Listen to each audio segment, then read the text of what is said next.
Hi, Good Patricia. morning. Hello. Hi. So, hello everybody. Thank you for joining this fireside chat. He's Enrique, he's CEO of Genealogía, and I'm Patricia.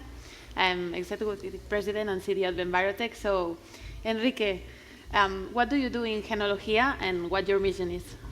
Well, to explain Genealogía, first I need to focus on the context, and I need to focus on the context of the textile industries. We operate in the textile and in apparel industry, and probably you don't know that 20% of the contamination of the water of the planet, it comes, and the pollution of the water of the planet comes from the textile industry, and also 15% of the garments that are produced worldwide are never sold. It ends in Africa, landfill, or incinerated. So we are in the business of helping apparel brands to be more sustainable through our technologies, and we call to this business Mission Zero, because our idea and our purpose and our mission is to make that it's possible to produce textiles without any water, without any chemicals, and with a low impact in the energy. And we started the company 25 years ago, and we are achieving it, especially in the main production that are jeans. But Patricia, I think that we have the same mindset, and that also, you are in the business of saving the planet. So what is your mission? What is the mission of biotech? Yeah, so in biotech, what we do is to produce a complete biodegradable plastic. And it's not only what we do, it's how we do it, because we produce this biodegradable plastic from organic wastes. So, wow. And if you find more about us, you can see that the biotech is defined as a biotech company. So the responsible of producing this bioplastic with organic waste is a very special bacteria. So these bacteria are capable of accumulating this bioplastic as an energy reserve inside of them. And what we do is to select, optimize, and improve the best PHA producers. Sorry, PHA is our bioplastic. It's short name, and the long name is polyhydroxyalkanoate. And for summarizing and settling down this biotechnological process, we have two technologies, because we work at an industrial level. First, we have the V-Box. That is the place where we put our bacteria and we give to them the organic waste for producing the bioplastic. Right. And then we have the V-Out. That is the technology that we extract the bioplastic, and at the end we have a raw material like a plastic.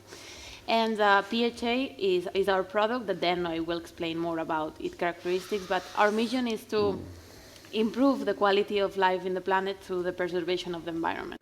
Great. Yeah. That's fantastic. Yeah. So. I explained my technologies, but I'm really curious about yours. Which are your cutting-edge technologies? Where do you sell them, and which difficulties have you had? I mean, to make Mission Zero possible, to really eliminate the water from production of textile and jeans, we bring 4 technologies. The first one is laser technology. The second one is ozone. We are using ozone in big machines to really wash down and clean the textile materials instead of water. The third one is a new carrier that is made of nanobubbles, and water is used in the textile industry as a carrier to transport colors and to transport chemistry into the textile material. So rather than to use water, that is the same carrier that the Egyptians were using 4,000 years ago, now we are using nanobubbles. And the fourth one is a nanofiltration technology that allows that if we have reduced, for producing a kilo of textile, normally you pollute around 100 liters of water. So from 100, we go to only 10. And these 10, we are recycling in a closed loop. So we put the 4 technologies together, and then we can produce, not anymore in Asia, but we can produce in Europe or near the consumer, and create what we call the urban factories. And it's amazing because today, 40% of the 6 billion jeans that are produced and consumed every year in the planet are already manufactured with our clean technologies. That's amazing. Yeah, that's amazing. Yes, and Patricia, you explained about V-Box, V-Out, your technologies, but I would like to understand your business model. Yeah. How is your business model? Yeah, it's quite special because we have a business model based on two incomes. First, the waste management service that we settle this waste management service with a V-Box. So our customers are agri-food companies. They have organic wastes such as sewage sludge, food waste, brewery waste, and we work with companies that have 20,000 tons of waste in a year and above. Okay, wow. And what we do is to put them a V-Box. The V-Box is a waste management service that we install in the customer facilities, and there we perform the transformation from the organic waste into a biodegradable bioplastic. So the V-Box is completely specialized to our customer, and the thing is that it's modular. So we can put as many V-Box as the customer needs. If my customer grow, I grow with him. So then we have, this is our first revenue that we have, and then the other one is the bioplastic, the product. You know, the bioplastic is our product. Is a PHA, is completely biodegradable, 100% biodegradable in the environment, organic, and biocompatible. That's something that gives us really value for several applications in biomedicine. So that's another way of income that we have. And the approach with the customer can be to have a normal service. As a customer, I put you a V-Box and you pay me for a ton of organic waste that I treat. And the other one, it's like a collaborative approach. If the customer aims to invest 20% or maybe 40% of the capex of the industrial plant that we have, then we may perform a business model for this customer, and we share the benefit of the sale of the plastic with the customer. So instead of paying for the wastes, they get money. They make money. That's magic. That's a virtuous circle. Yeah. Right. I want to be your customer. So you said you have more than 25 years in the business, sustainability business, almost since people didn't mind about sustainability, because now it's just like an opportunity of business, but before it was what? Sustainability, what? And you've seen that the drivers or the pushing changing during these years. So can you explain us, have you seen that? Yeah, well, it has been a long journey. When we start the company, and I will tell you that the first 15 years, it was like the voice speaking in the mountains. I mean, nobody was listening to us. We were visiting the biggest retailers and brands of the world, in America, in China, in Japan, in Spain, in Europe, and they didn't mind. They didn't mind about how to avoid contamination, but we never give up. Yeah. We understood that if we want to impact, we need to be cost neutral, and we take out of our portfolio every product that was helping a better production, but creating a higher cost, and we focus in the technologies that were reducing the cost and giving a cost benefit to our customers. So we present again to the brands, telling, okay, now we are going to eliminate the water, but we are also going to reduce the cost. We are going to eliminate any waste in your production, but we are also going to reduce your cost. And then everything changed. It was like a click. Yeah. It was like a click, everything changed, and it gave us the muscle, and now we are ready, because now everything changed. Now sustainability is not anymore a advanced capability, is a basic capability. I mean, if you are not sustainable, you cannot be in the market. And I think that our company now is ready to take the tailwinds and really to surf this new trend. But yes, and what about you? Because you already, you explain an amazing technology, you explain a business model that is, for me, is magic. I mean, what you do. And I'm very clear, your technology is focused on eliminating plastic pollution with your bioplastic. But why your customers want to work with you? Yeah. What is their driver? I mean, they choose you because of that. I mean, why do you think they want to work with you as a company? Yeah. So as you have said, the plastic pollution is the biggest driver, because we have several problem with that. But I will say that when we perform the customer validation, when we started Biotech, we call a lot of possible customers, and we discovered that another major pushing that they had, that another driver, was the organic waste management cost, because having 20, I don't know, but customers we work 50,000 tons of organic waste in a year, Wow. and then they are paying between 20 and 80 euros per ton of managing this organic waste. Here I include the transport and the management. That's a big push, a big driver that we have, and that with our business model, we can just go for it. Then another big driver is regulations. Regulations are now getting harder. Yeah. Not only in the plastic side, but also in the food industry and the waste the food industry, the organic waste. For example, you can spread a sewage sludge as a management technique in the field for agro-food companies. And now they are regulating the spreading of the sewage sludge, and sludge is produced in a big amount in agri-food companies. So regulation is another driver that we have, and at the end, social trends.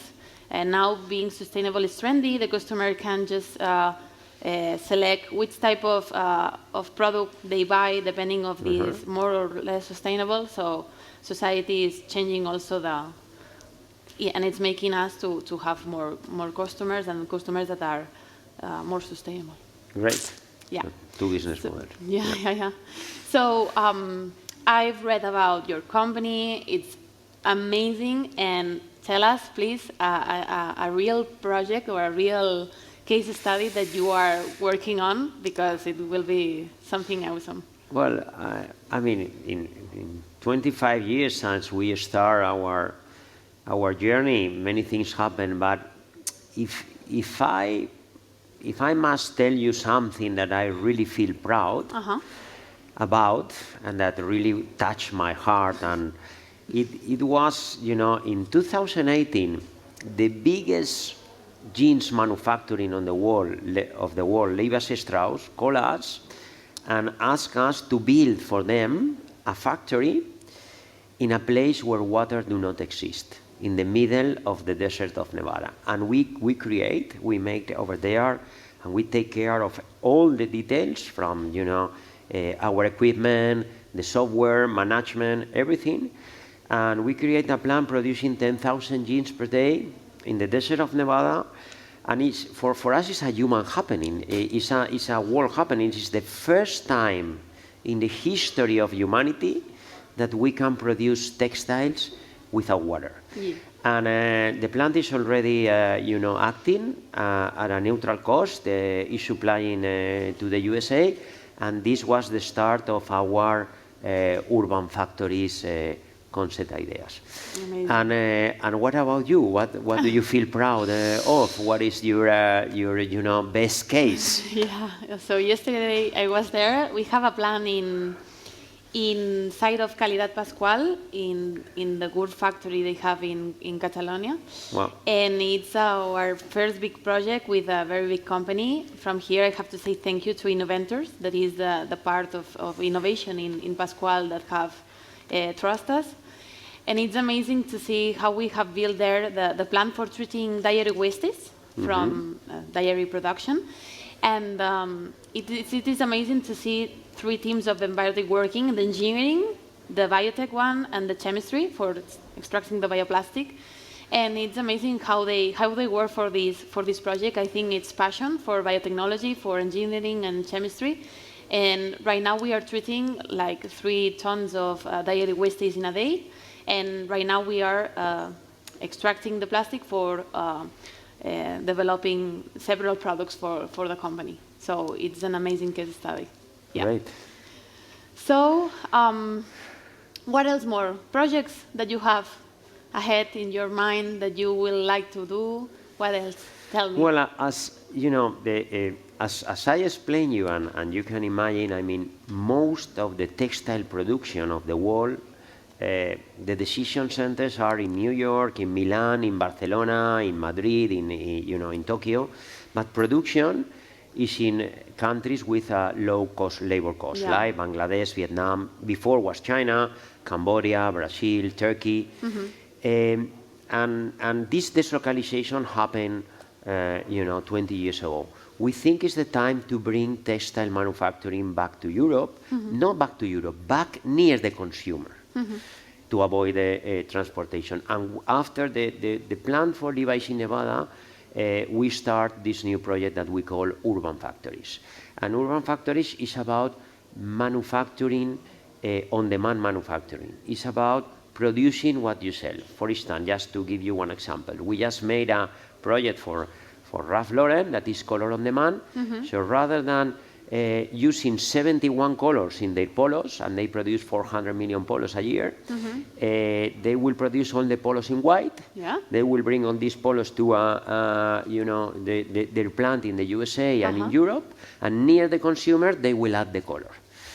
On demand. So this concept of urban factories and producing near the consumer only what you need, we believe is the future of manufacturing, and we believe that between 20 and 25% of textile production globally will come back to Europe. That's amazing. So that's I think so. and Congratulations. I think it's similar to your concept, because you put your plants inside the home of your customers, and now we want to put the plants inside the distribution centers of our customers. To be more local at an industrial scale, I think so. Yeah, I believe in that 100%. Yeah. So what about you? What is in the cooking? What is coming for the future? I mean, can you tell us some secrets? Right now in Biotech, we have acquired a level of expertise in biotech that is quite amazing. I feel passion with what the team is doing. But I think that the future in biosystems, and we're working on that, is artificial intelligence, sorry. Yeah. We are going to apply mathematical modelization, sensorization, and artificial intelligence for controlling our biosystems, to learning from bacteria every second they are living inside our reactors, and to predict how they are going to behave, and to drive these bacteria into the best productivity we could have. So this way we could be the production leaders, the bioplastic production leaders in several years. So that's something that I'm really focused on in the company right now, and I think it will be the future. Also modifying bacteria, but that's something that is quite well known in the industry. It's something that is quite amazing that you must see sometimes how a bacteria can change their DNA for doing something like this PHA. But I think that's the future. I so think that's it's about making the process more efficient, let's say. Yeah, but with the big data that we have. Yes. You're using bioinformatics, biomodelization. I think that's the future of biotechnology. Yes. So I think we have a little bit of time. Yeah, we have a little of time. The last question. Advice that is something that makes people grow. What do you recommend to sustainable entrepreneurs? I mean, it is a great question, and I love to finish with that. You see, sustainability is an attitude.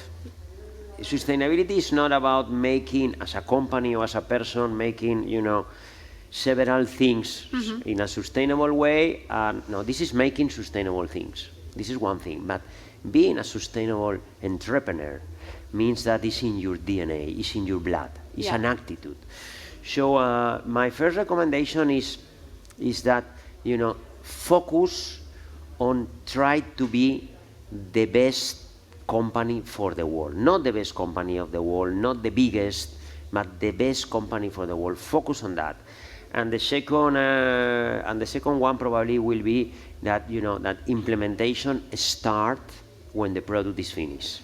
Not start with the research and development. Don't become a black hole that the product come and then you start to make another product. No, when you made a product, then remember that implementation starts then. Remember that you need to impact in the world, selling your products, and really making that the world apply your products and your technologies. And this is my recommendation. What about you? Because you have all the energy of being a successful company in Yeah. such a very short period of time. So Yeah. it is, I'm sure that you have better advice than me. Not better, but the other one. My recommendation will be to surround yourself with the best people, more intelligent than you. I have here Noelia, that is my CEO. She's more intelligent than me. She's smart. She's amazing. So surround yourself with people that is better than you. Then apply self-criticism, because it's really important to see where are you and where do you want to go. Emotional intelligence is amazing for everything in the life. I will see in the professional side, in the personal side, and passion. Passion moves the world, so that's my recommendation. So That's great. Thank you. Thank you. It's a pleasure. Huh? it's been amazing.